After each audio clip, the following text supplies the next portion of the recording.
your mother? No. The truth? Of course. Okay, I'm so happy. Would you like to embrace your mother? No. Come on, ako na mag-embrace sa'yo. Quentin, I miss you. Kanya. Namiss kita. I hope that people will understand that when you discriminate and do not include these children, you do not only hurt the child, you hurt the whole family.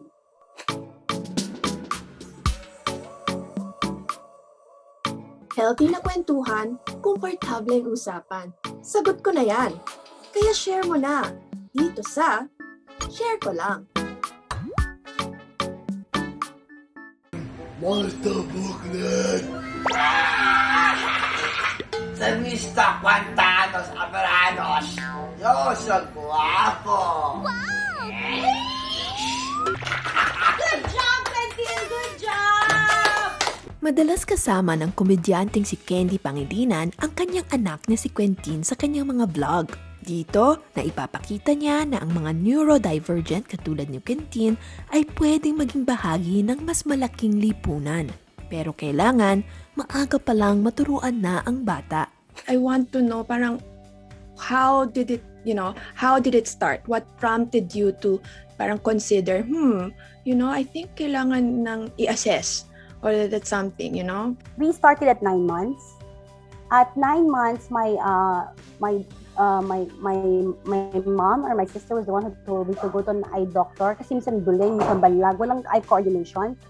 And my eye doctor was the one who, at 11 months, told me to go to a developmental pediatrician. And then we went to a deaf ped at 11 months, and then the deaf ped told me I cannot give you a diagnosis now yet because it's too early. But then again, you have to go to an OT, and then eventually to a speech therapist, and then eventually to a diag, ganyan, and all that. And the first thing my therapist told me, I remember, my first therapist told me, Mami, wala pang namatay sa iyak. Sabi niya sa akin, wala pang namatay sa iyak. Sabi ko, so, iba yung anak ko. So, kasalanan ko ba? I asked agad, kasalanan ko ba? As ang sagot niya sa akin, I don't think you have time. Kasi ngayon wala pang findings or studies kung saan siya nanggaling. Sabi niya ganyan, wala pa talagang final studies about it. Sabi niya yan, but I think, sabi niya, time is of essence, so let's go to the solution. Doon kasi talagang pagkatao ko na yun. Pagkatao ko na yung hindi masyado nagdudwell sa problema, nandun agad ako sa solution. Pero hindi ko alam kasi, hindi nag-sink in sa akin na lifetime ito. Hindi nag-sink in sa akin na, ay, habang buhay to, akala ko yung target mong 1 year lang, after 1 year, okay na, yung gano'n, or parang paracetamol pag ininom mo, o magaling na, yung gano'n.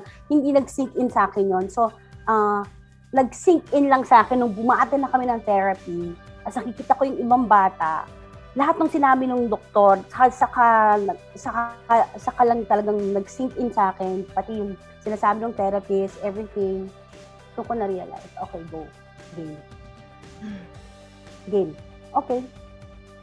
Times of essence. Okay. Parang tinanggap ko na siya, pero syempre meron kayong may pain, may hurt. Hindi na ako masyado nagkaroon sa denial. Ang pinaka-denial ko na lang yata, gusto ko lang makarinig ng pinakamagandang diagnosis from every doctor. Kaya nag-doctor hopping ako. I just wanna confirm, di ba? Ano ba talaga ang official diagnosis? Sabi mo, naghanap ka ng pinakamaganda. Hindi ko alam talaga eh. But he really has ADHD. Sabi ko nga, Doc, ano ba talaga ang diagnosis ni Quentin? Tinanong ko lang yan eh, kailan ba? 2 years ago, before the pandemic, nangyari. Sabi niya, still has ADHD. Sabi niya gano'n, autism is there, pero hindi gano'n ka-prevail, hindi gano'n ka-lakas, pero mas malakas yung ADHD niya, but the autism is there. I guess I was wondering kasi sabi mo nga, di ba, you were at a certain point early on na nag-doctor hopping ka because you wanted to hear yes. the best. So at that point, I guess, what were you hoping sana to hear? I was hoping to hear sana na eventually mawawala yan. Yeah. Eventually mawawala yan. Ganyan. From the start naman, I already accepted it eh. I just wanted to know kung ano ba talaga. I wanted to know, alam mo yon, yung I wanted to be definite. Ano ba talaga? Pero sabi nga nila, with a child who is differently abled, walang definite naman eh. Hindi mo pwedeng sabihin, ikaw ganit, ano siya, ito siya. Meron ngang kasabihan eh, and it definitely did not come from me. All deaf kids know this one. If you've seen one kid with autism, then you've seen one kid with autism. Because, di ba, iba-iba, walang iisang muka. Di ba? Ang differently able, ang neurodivergent, even if everyone has the same diagnosis, it looks different. Kaya actually, very personalized. And para sa akin, at least, as a professional, labels are useful in as much as that it helps point us to helpful directions. Diba? If it gives us a sense of, ito ang pwede nating gawin. And I know of some clients na they feel relief actually that there's a name to what's going on for them. Kasi one, it's not just in their heads, it's real. Diba? Parang nabavalidate. It's really true. Hindi lang siya matigas ang ulo. There's really something there. And two, because there's a name, it means other people must be experiencing this too. So hindi sila nag-iisa. And if there's a name, then maybe there's a process that we can do something about it. Gusto niya, siya ang masunod at tulong na daw, pero totoo gusto niya mag-cellphone sa mag Ilang taon na siya ngayon? He's now 17 years old. Oh, wow! Oh, wow! Konti na lang. Hindi mo na siya pwedeng, di ba? Parang konti na lang, hindi na siya baby. Actually, hindi na siya baby. That's what I'm trying to do right now, is to teach him that you have to act mature because you're already 17 years old. You're not a baby anymore. Although your mental age is 8 or 9 years old, but then your physical, the way you look, is not 8 and 9 years old.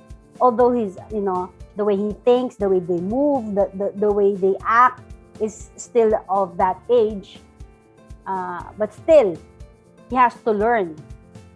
So I'm trying to teach him that. So I know that parang it's easy enough, I guess, to follow explicit instructions. Pero yung to follow di ba, tigasan ng loob, like don't worry, this is not, di ba, parang in the long run, it's worth it na magmatigas. Minsan alam ko, yan ang pinakamahirap para sa mga ina. Those were yung mga una, because ayoko ibigay yung reaction. Hindi ko ibibigay sa'yo. Magwawala siya, hindi ko ibibigay. Hayaan ko siya. Basta siguraduhin ko lang buhay. Hindi siya masasaktan. I remember that. Kasi they have, di ba, they also have a tendency to vomit. Nakaya lang yung forceful vomit. So, doon ko natutunan na, okay, natutunan ko sa therapy, okay, let's do hand over hand. Kukuha ako ng basahan, hand over hand, siya ang paglilinisin ko. So, naging rule yan. So, sa buong bahay namin may mga rules. Pag nagwala si Quentin, huwag niyang pansinin. Pag humingi ng water, kailangan may tap kasi nagsisimula na kayo mag-sign language. Yung kailangan may tap, may turo, ganon. Up to now, we still have that. Ito pala meron. We still have that hanggang ngayon. So, hinayaan ko umiyak na umiyak si Quentin. So, even then, may ganun na akong attitude. Kasi parang feeling ko, this is beyond my control. I cannot do anything about it. So, the only thing that I can do is pray about it. Diba? The only thing I can do is pray about it and ask the help of the experts. That's all I can do. And support. And just be there. 17 years ago, I would bring my own DVD player na maliit, portable, because I could hear my child crying the whole time. The whole time. So magsasaksak ako ng DVD, isimula na ako manood. So hindi ko naririnig. Kung ano man yung gagawin nila sa therapy, ginagawa ko sa bahay. Para consistency daw is the key eh. So uulitin ko sa bahay. Para alam niya kung anong rules doon, rules din sa bahay. So, nag-stick yun sa mind ko. Yung mga bagay na yun nag-stick sa mind ko. So, nagkaroon kami ng ganung na relationship ni Quentin. Na maliban sa mom niya ako, playmate niya ako, alam niya kung kailan niya ako teacher. May ganun kaming dalawa. Kasi ang feeling ko, kulang yung oras na 3 hours a week or 4 hours a week sa OT, kulang na yung tagayad ko na 3 hours a week. Yung speech ko na, alam mo yun, feeling ko kulang. Yun eh.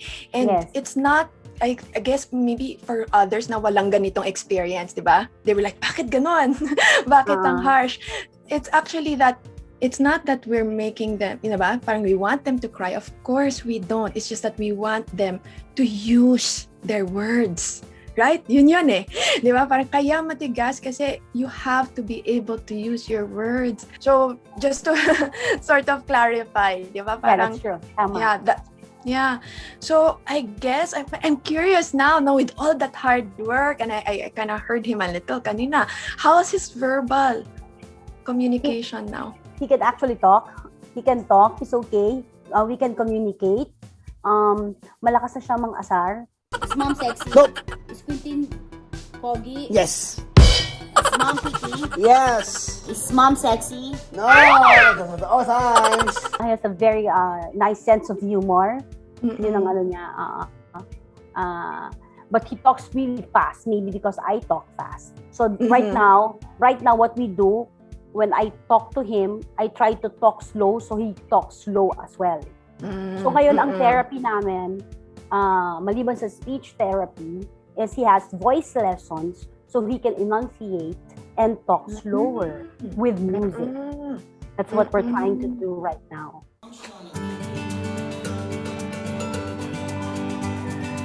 So I'm curious, during the pandemic, and we're still in it, kamusta naman kayo ni Quentin? How are you holding up? The good side about this pandemic is we got to bond more, and I got to focus more on Quentin. Because before the pandemic, I was always on taping, I was always out, I was always working. Though I was hands-on, but there was a schedule, there was a time. But now I spend the whole day at home. I work the whole day here at home. So I get to see everything that he does. For us kasi, sinanay ko kasi si Quentin to go out. Because sinanay ko si Quentin to improve his social skills, is to go out and to expel his energy because he's diagnosed with ADHD. So the energy talagang grabe, diba? So what happened was when the pandemic and we had to stay home, the change of schedule is kind of hard for him, diba? Because nawala yung routine. So we had to make a new schedule. We had to make a new routine.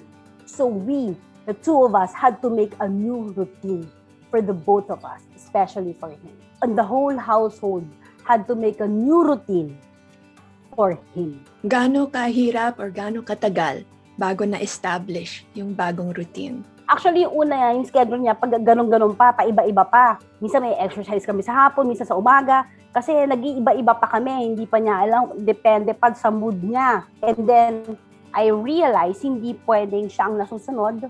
Diba? Hindi pwedeng siya nasusunod. So, bumalik na ako dun sa, okay, so let's go back to the tough love. Hindi pwedeng ikaw nasusunod. So, yun na. In a week's time, may routine na kami. Uy, that's quite impressive, 1 week. Naka-adjust Kasi na. natatakot ako dun sa idea na wala siyang ginagawa. Tapos pag wala siyang ginagawa, idle yung mind. Tapos pag idle yung mind, masyadong maraming iniisip, pwede siyang mag-trigger ng tantrums. Because we did early intervention, that's why I learned through the therapists how to go about it, and through the doctors. So, because I listen a lot, and I talk a lot, and I ask questions a lot. What if? So, si Quentin, at least nung una, talagang iyak, no? Talagang it was very hard for him talaga.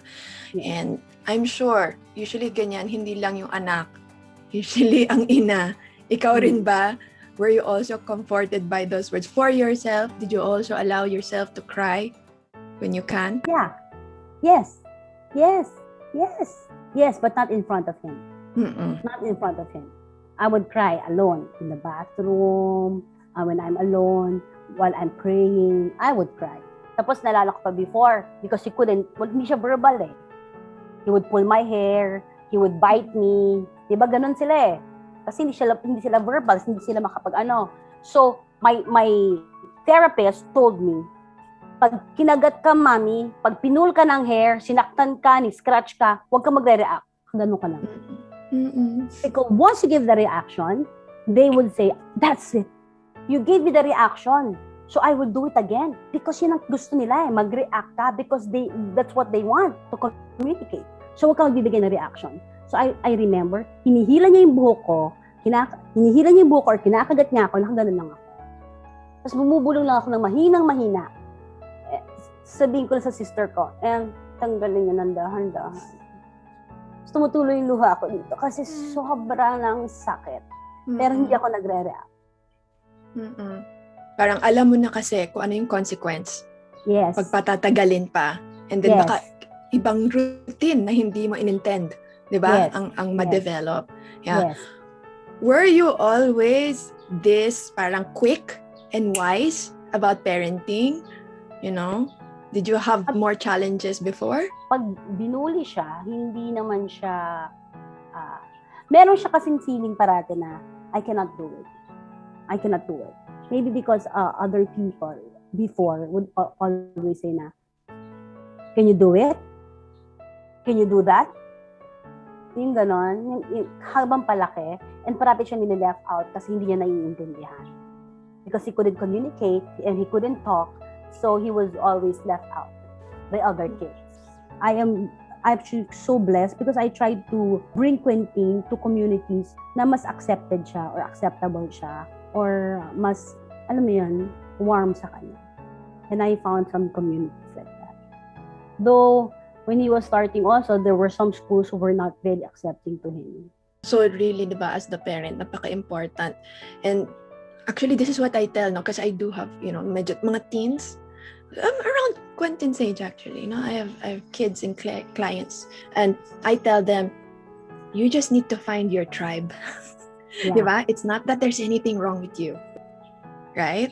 And as you said, kasi they're all kids. It's not that they're evil. Yeah. But people, pag nahanap mo yung tribe mo, my God, you will see, right? Yeah. You will see that full confidence, that humor, that personality. Kasi hindi na siya masyadong trying to, di ba? Yung effort to fit in is not overshadowing everything else. Now he can just relax and be interested in things. If you can find that supportive community, and of course, if you can afford that supportive community, diba? Then yes. So, I'm always, kasi for me talaga, it's really just a fit and a match. It's not good enough. Hindi siya deficiency. So it's really a match.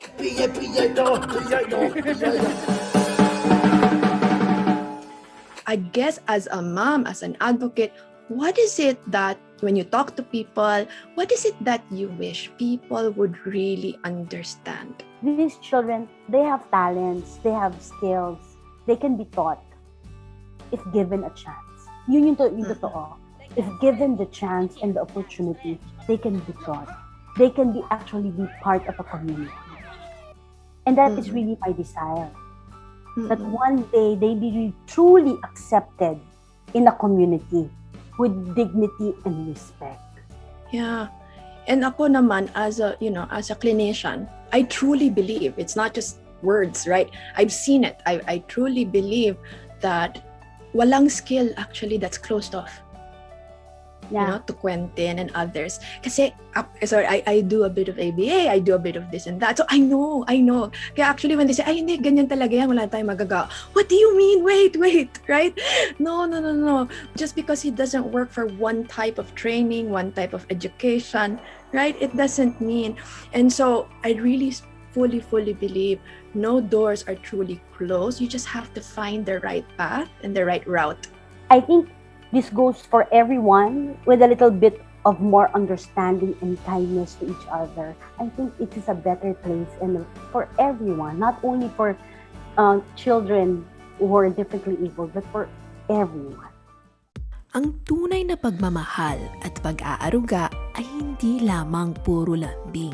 Para sa isang magulang, ang ultimong pagmamahal ay ang pagpapalakas ng kakayahan ng anak para kaya nilang abutin ang kahit anong pangarap sa buhay. Para makamit ito, ang magulang ay minsan dapat isantabi ang panandaliang ginhawa. Ang ligaya ng magulang ay hindi nasusukat sa kung ano ang nakukuha niya sa kanyang anak, kundi ang makitang anak na masaya at matatag.